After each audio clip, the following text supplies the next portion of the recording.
Hello, Mr. Onefeather. Hey, how's it going there in sunny California, David? It's hopping. It's moving forward. Weird energy though. Little hard to access the sunshine when it's like so much going on. Little bit of well, I'd say a lot of masculine energy actually. Yeah, it is kind of intense and laden with testosterone. But the good news is that we're getting ready for the big grand entry into earthy Taurus. So that could calm things down significantly. Yeah, I mean, starting off Friday, here we are, the last day of Aries, and then it does switch into Taurus during that Friday. So Friday is a very pivotal point, and the Sun and Mars follow each other, into Taurus, which I think is a really clear indication of there's going to be a lot that happens in Taurus, a lot that manifests. I really am starting to really pay attention to what the universe is doing. What do you feel this is? Well, I think part of it is definitely that Sun-Mars conjunction that's moving into Taurus. I also find it interesting that Mercury at the same time is getting ready to transit over Uranus in Aries. So we're going to get a final shout out from a lot of that erratic energy and that tension that has been going on between Uranus and Pluto. So this could be a very revealing time cycle here, where a lot of answers are suddenly communicated to us in unexpected ways. I agree. I especially think it's interesting that the moon is in Leo Friday. So, and it's trining. It's actually at the midpoint between all four planets in Aries. So there's this really interesting trine here of the moon to emotionally really process and feel out in such a. I'm praying. I got a good feeling that there'll be a good feeling out of this Friday. I mean, there is so much masculine energy. There is so much fire that gets kind of drowned out by the earth. It's almost like the universe lights a fire and then immediately that day kind of drowns it out. It's kind of weird. Yeah, it is very weird. And it's, again, we've got all of this energy of unexpected, unanticipated revelations. The universe is really presenting us with a lot of information right now. And so the most important thing people can do is practice whatever meditative discipline you've got. Go inside, still the mind, be quiet, because the answers are there. And, Yes. the little secrets that you're looking for are ready to be revealed. But it's up to you as to how much receptivity you're initiating, how much you're putting into the process. I agree. I think this is a new floor we're all about to stand on, and having your understanding of your purpose, who you are, what you're going to go create. This is the creation station. This is a lot like Plato Taurus to me, like you get to go play around and make something happen. But understanding this really powerful cycle we just had for the last month, and especially the events that kind of lead us into Friday night, go make the life you want, but you need to know what that is. And that's what the universe has been spending a lot of time on for the last month. So it's Yeah, quite exciting to be able to go play with a lot of Play-Doh. it absolutely is. And, you were mentioning that moon passage through Leo. That's going to be in a nice, tight sextile to Jupiter in Gemini. So this weekend could be a really fun weekend as far as social interaction, social activity. Again, we've got some edgy energy out there, so you just want to pay attention to where you are so that you don't place yourself in a edgy environment that could go south with you on board unexpectedly. So it is a matter of being mindful as these major events are occurring that is reshaping the world we inhabit. I know, and it's interesting, this Mercury Uranus that you discussed on Friday. I mean, this whole Boston thing, I mean, who knows? There could be some really shocking news that comes. I mean, here we are recording this on Wednesday, and they're already starting to say they have developments. But I think this thing is going to be so weird and so crazy and so shocking of whatever caused it. I mean, that's kind of the energy that's around. Is the positives are the revelations, like you discussed. I mean, there is this revelation before we come into Taurus to, we thought we were going to make this with the Plato, but we got this quantum new understanding of what to make. Like, wow. Yeah, the big turnaround. It's in Jewish culture, there's a thing called a golem, and the golem was a little clay figure that could be spoken into and turned into a human or a life-bearing creature, but did not have a soul. And I think that is a potential with all of the weird energy out there, is creating things that don't have that connectivity to our spiritual basis, to the godless creations that we're still trying to clear up from past history. And so right now we're in a time of having to address a lot of miscreations that a lot of people who are in charge have been making. I agree. It's just very. We knew this was all coming, Chris, that this energy was going to be so wild and so crazy. But it's like, being in it now is very, very personal to everybody. It's hitting everybody in such a big personal spot. And this Pluto-Uranus square is getting closer, and this Taurus energy is going to be a big bang because we got a solar eclipse that's coming up in Taurus, and this is opposing the solar eclipse that was in Scorpio. And speaking of opposition, I mean, Sunday, Monday, Venus starts to oppose Saturn. Yeah, that's when we really, this coming week, we'll see things lining up, almost like ducks going down the stream.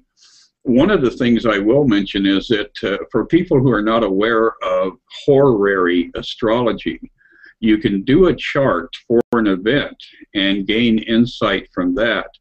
And I pulled up a chart on the Boston event.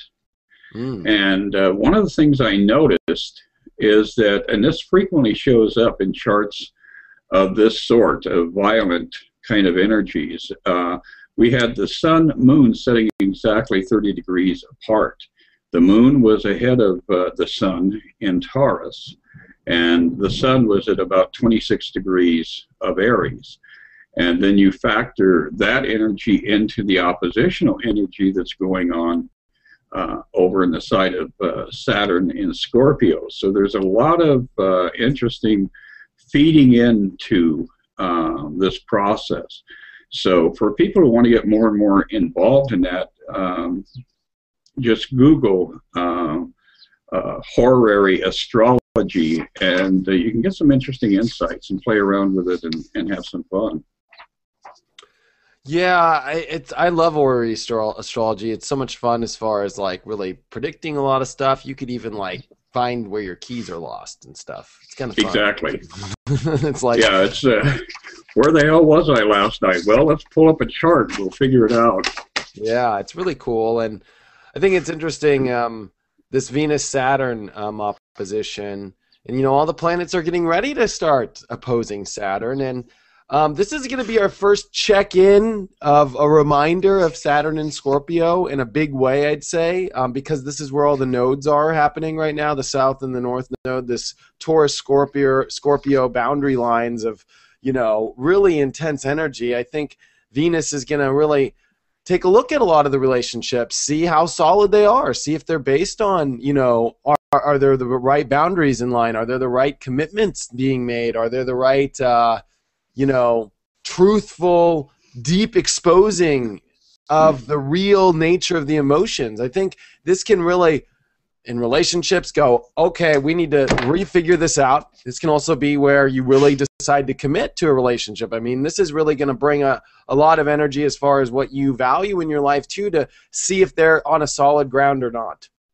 Exactly. Well, the full moon, of course, is also about revelation. You're out in the forest, and with the new moon, with the first quarter, with the third quarter, you can't quite see things as clearly. But boy, when the moon goes full and it's reflecting 100% of its potential to reflect the sun's energy, you will see things that you had failed to see. You will awaken to things that you were not consciously aware, like processes going on in your life. You'll see themes emerge, and it's going to be very important for people to pay attention during this Friday, Saturday, Sunday coming up next week with the full moon.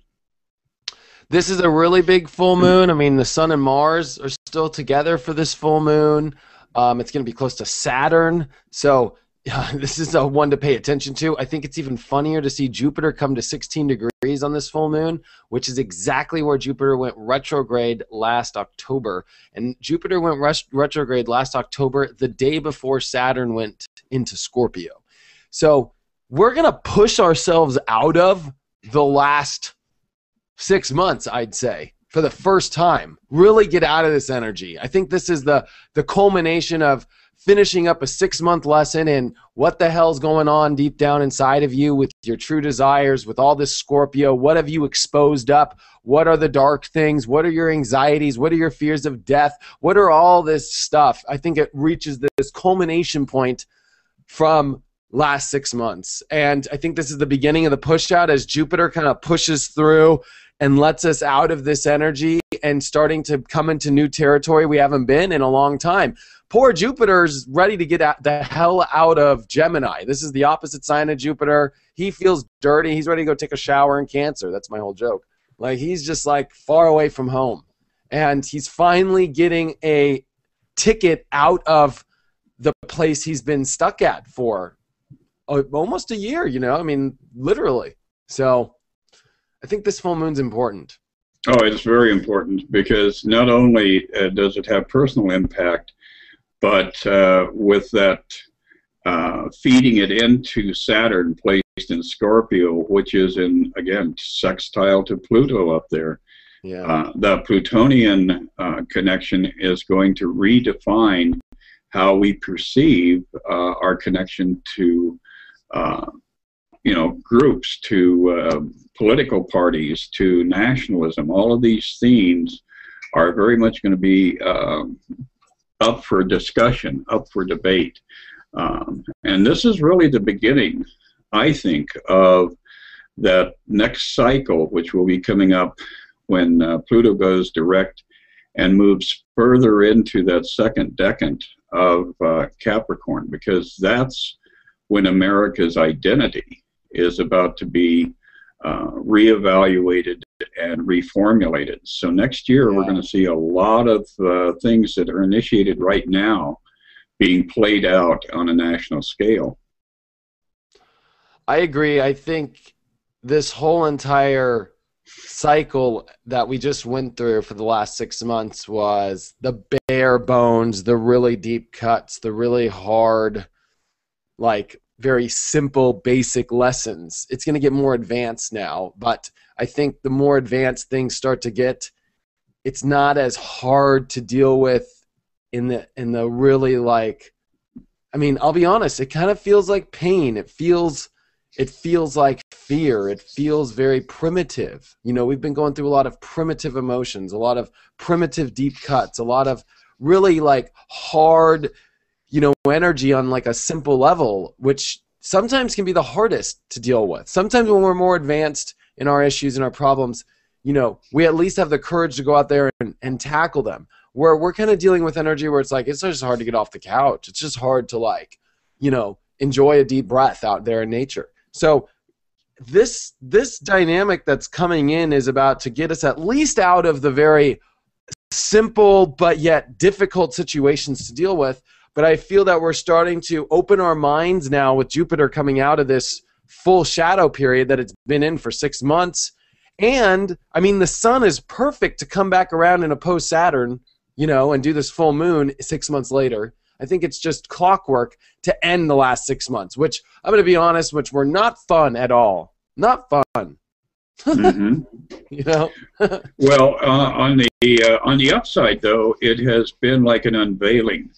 A lot of things that were secretive, a lot of organizations and intentions have really been outed over the last 6 months. Now, That doesn't mean there's been a lot of fanfare, but anybody who's been paying attention is beginning to realize that the old school is going to go down dark, hard, and dirty. There's going to be a lot of contention, a lot of resistance to change, and this full moon is really going to put a spotlight on who's willing to evolve forward and who is going to, go out in the desert and set themselves on fire like the Burning Man. Yeah. Well, and it's interesting that Mercury does a nice sextile to Jupiter this whole week pretty much. And as Mercury's kind of been rejuiced with this electricity, there's still electricity all around Mercury as he passes Uranus, and then he taps into Jupiter. I think our minds are going to be very stimulated. I think we're going to become very clear on so much this week, which we've needed since we've been very in the deep Pisces realm, which is more spiritual, more paying attention to signs. Our logical mind kind of comes back into gear, kind of rejuices up. It's a lot like a computer going a lot faster, starting to load the programs more. We're really going to start understanding all this. And I think it's great to see that we do end this week with this powerful full moon that really does shift us into the next chapter. I really feel like we are closing a long 6 month chapter. I'm excited to end it. Absolutely, and it is significant in that it is kind of like the final review of almost 300 years of our history in some ways. So, as we kickstart ourselves into a new evolutionary curve here, the whole thing of being aware, self-aware, and aware of our surroundings is going to be a central theme over and over again. So that's what I keep telling people to do, is to just stop periodically throughout the day and look around and just see where you're at and ask yourself, am I comfortable here? Or do I need to start making some plans to make changes as we move towards spring into summer, that final passage? Yeah. I think that's a good way to look at it. I mean, this is dealing with your deep emotional comfort zones, which deal with if you're getting what you feel that you desire in your life. That's what it comes down to. Are you getting it's sexual energy? Do you feel like it's gonna work out good for you at the end of the night? That energy better be in every part of your life, and you have to find that deep connection. That's what Scorpio is.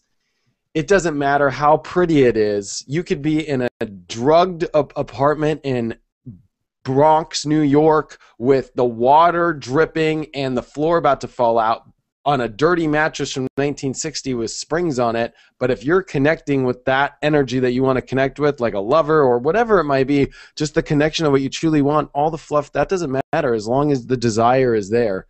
It doesn't matter what it looks like or where it's at, as long as that emotional connection is there.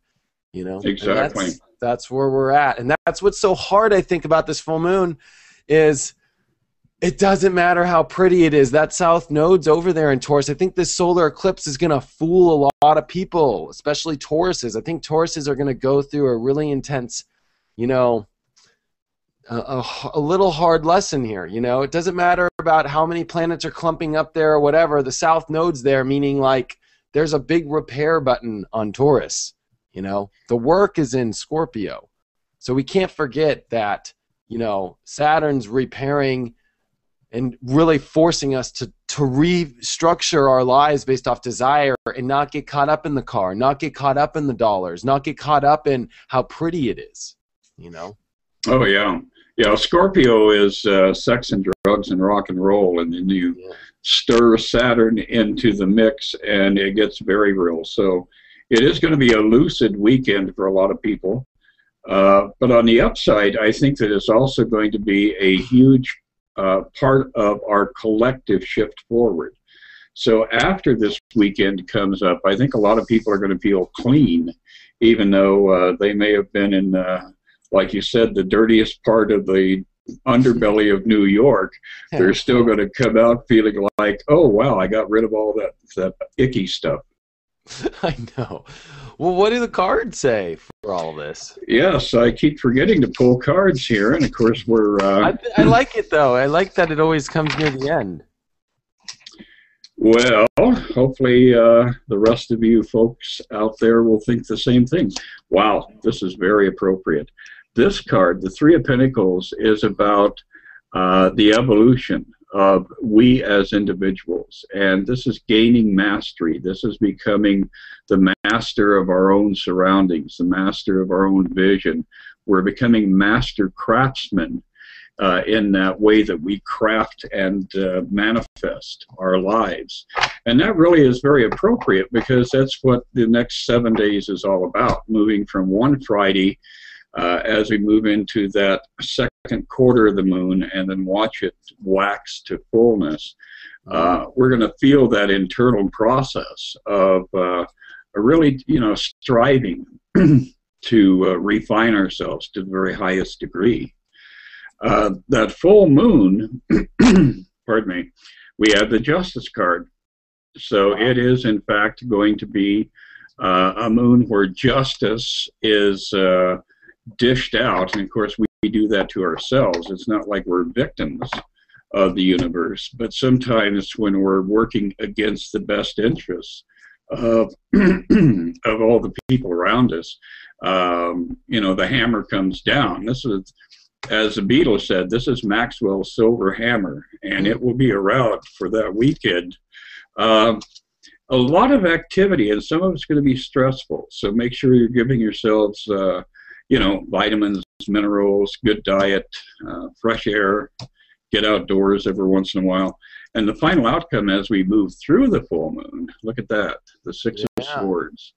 And within this card, if you could really see it clearly, there are invisible forces, guardian angels, that are directing the flow of our journey across this huge lake called space and time. So the guardian angels are working overtime. You have to invoke them, though. You have to say, hey, universe, I need a little protection and insight, and things will be very Five good. of Rods, I think, goes well with the full moon energy. Is there's so much happening on that full moon. There's so many different angles, like ding, ding, ding, ding, and there is passion to be found in this full moon. I mean, you're dealing with two very passionate fixed signs. Remember, I think this is a way to end all this is like as we move into Taurus, this is a fixed energy. We're leaving cardinal energy, which is very like started up, kind of like when you start your car on the morning and it's cold. Well, Taurus is when it's humming nice and you're on the freeway doing 50 and in cruise control, like you are moving and you want to keep it. You want to find the things that you can hold on to in your life and maintain. It's about maintaining the energy source. The universe either starts it, it maintains it, and then it ends it. That's it. That's the pulse of the universe. It's just like start, keep it, and done. Like that's it. And we're at that fixed middle peak of the spring. That's why Taurus is put your seeds out and grow what you need to grow. So. Yeah, and don't be surprised if you have a few showers that the universe blesses you with, so that everything germinates. So, don't be frustrated when the rainstorms come. Get out there and dance in the rain and have fun with them. Oh yes. Well, I can't wait to see what happens. I mean, I think we're going to get a lot of crazy news. I mean, I think as people are watching this, like the news will already have arrived. I think that's what it's like. Yeah, the first series of breakthroughs, absolutely. Yeah. The other thing I keep looking for here lately, I feel like all of the planetary influences that we currently are aware of and are factoring in to our vision of astrology are about to be going through a little bit of a shakeup, because I really feel like there's going to be either another planet or a significant object in space that is going to be revealed as we progress forward here, and that's going to kick up our illumination, our awareness of everything that is going on around us. So that's going to be another part of this emergence into this next stage of spring. That would make me the happiest boy on the planet. It's there. It's a matter of all of us collectively saying, reveal yourself. We want to know where you're at. Yeah. Well, thanks, Chris. I look forward to seeing you again next week, and it's another great show. Yes, I think we're going to have a fantastic week. You take care, David, and hopefully you won't be too overwhelmed by passion and love with this full moon. Oh, I hope I am. All right. I'll see you later. Take care, man. Bye.